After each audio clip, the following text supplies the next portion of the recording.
खुलुमबाय आंनि बे डेली आपडेट बड' इउट्युब चेनेलाव नोंथांमोनखौ बरायहरनाय थाबाय। दिनै आं नोंथांमोननि गेजेराव मोननैसो खौरां लानानै फैदों। आं आसा खालामो नोंथांमोना भिडिअखौ जोबजासिम नायलांगोन आरो लोगोसे चेनेलखौ साबस्क्राइब खालामनानै लागोन।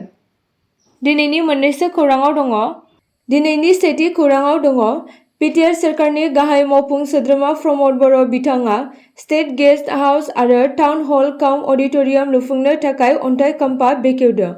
क'क्राझार तितागुरिनि साखाथि हालुवादाल तालगुरि बांगालदबा गामियाव 21 कौटिनि स्टेट गेस्ट हाउस लुफुंनो अन्थाइ खाम्फा गायसनदों। बिटिआरनि गाहाय मावफुं सोद्रोमा प्रमद बर'आ। बिटिआरनि गाहाय खुंगिरि प्रमद बर'आ बुंनाय बायदिब्ला गुबुन जायगानिफ्राय फैनाय आलासिफोरा बे गेस्ट हाउसआव फैनानै थाफैनो हागोन आरो क'क्राझाराव गंसे मोजां गेस्ट हाउसनि गोनांथि दंमोन होनना फोरमायदों। आरो लोगोसे क'क्राझार हाबुरबारियाव 24 कौटि रांनि टाउन हल काम अडिटोरियाम लुफुंनो थाखाय अन्थाइ खाम्फा बेखेवदों। लोगोसे फोरमायना होदों दि आबुं जानायनि उनाव क'क्राझार सोहोरनि फैबाय थानाय बायदिसिना हाबाफारि बावहायनो खुंजागोन होनना फोरमायदों। 110 कौटि रांजों क'क्राझाराव गोदानै स्टेडियाम लुफुंनाय खामानिया थाबैनो जागोन होनना फोरमायदों सिएम प्रमद बर'आ। नैथि खौराङाव दङ माथाम हाग्रानि मैदेरनि हानजाया क'क्राझार जिल्लानि परबतजला ओनसोलाव खहा खालामदोंमोन, जायनि जाहोनाव माख्रिजरा गामियाव खहा जादों। जायगानि सुबुंनि फोरमायनाय बायदिब्ला मैदेरफोरा हरनि समाव गामियाव हाबदोंमोन आरो गामिनि सासे निखावरि जहिरुल इस्लामनि न'खौ खहा खालामना होदों। जुनारफोरा दोनथुमनाय माइ आरो माइरंफोरखौ खहा खालामदों। बे गाग्लोबनाया गामिनि सुबुंफोरनि गेजेराव गिनाय सोमजिहोदों।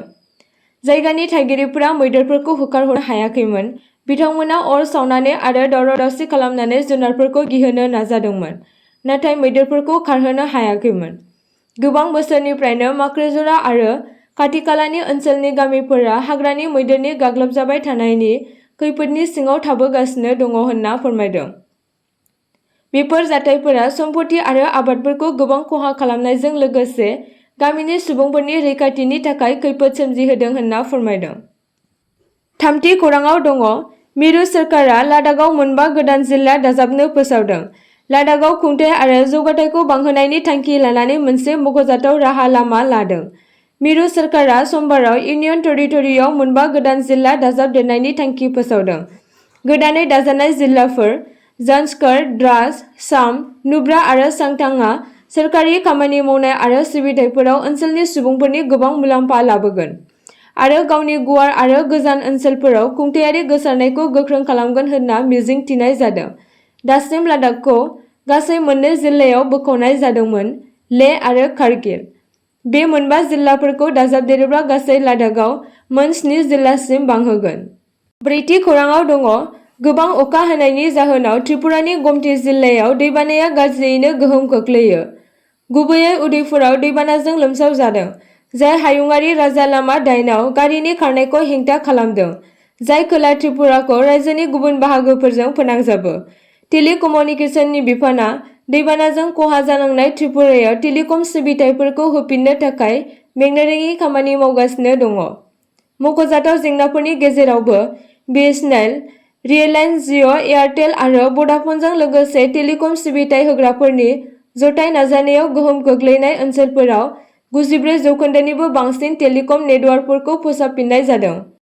आरो बेजों लोगोसे त्रिपुरा रायजोआव दैबानाजों खहा जाजानाय आरो भुगिनांनाय सुबुंफोरखौ हेफाजाब होनो थाखाय त्रिपुरानि गिबि मन्थ्रि प्रफेसार ड मानिक साहाया गावनि दान बान्थानि बान्थाखौ अनसुंथाइ महरै गिबि मन्थ्रिया रिलिफ फान्डआव होदों। बाथि खौराङाव दङ दासान्दि भारतआव एबा आसामनि गुबुन गुबुन जायगायाव जिनाहारि खालामनायनि माखासे खौरां नुबाय थानो मोन्दों। बे जाथायजों लोब्बा लाखिनानै आसामाव 6 दाननि गेजेरावनो जिनाहारि खालामनायनि हेंथायै मोन 580 केस थिसनदों। आसामाव 2024 मायथाइनि जानुवारिनिफ्राय जुलाइसिम 6 दाननि गेजेरावनो हिन्जावसा एबा आइजोफोरखौ जिनाहारि खालामनायनि मोन 580 केस थिसननायनि खौरां मोन्नाय जादों। सुलुंनिफ्राय मिन्थिनाय बायदिब्ला थांनाय 2019 मायथाइयाव गासै 3546 जाथायफोरनि रेकर्ड जादोंमोन। बिनि उनाव थांनाय माखासे बोसोरफोराव आइजोफोरखौ जिनाहारि खालामनाय जाथायनि खमैबो मोन 40,065 केसफोरनि रेकर्ड मोन्नाय जादों। द'थि खौराङाव दङ थांनाय मैया 26 आगस्त खालि पाकिस्ताननि उदखारिफोरा सा 23 पान्जाबि बास दावबायारिफोरखौ बोख्लायना गुलि गावदों।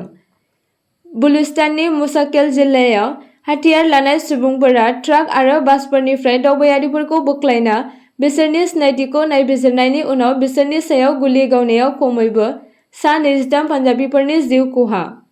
स्निथि खौराङाव दङ। द आसाम डाइरेक्ट रिक्रुटमेन्ट एग्जामिनेशन 2024 मायथाइनि आनजादनि खालारखौ फोसावबाय।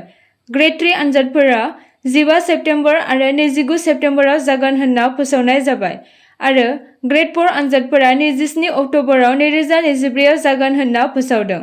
ADRE-आ 2024 नि एडमिट कार्डखौ मावख'आरि महरै 2 सेप्तेम्बरनिफ्राय फुंनि 11 रिंगायाव मोननो हागोन।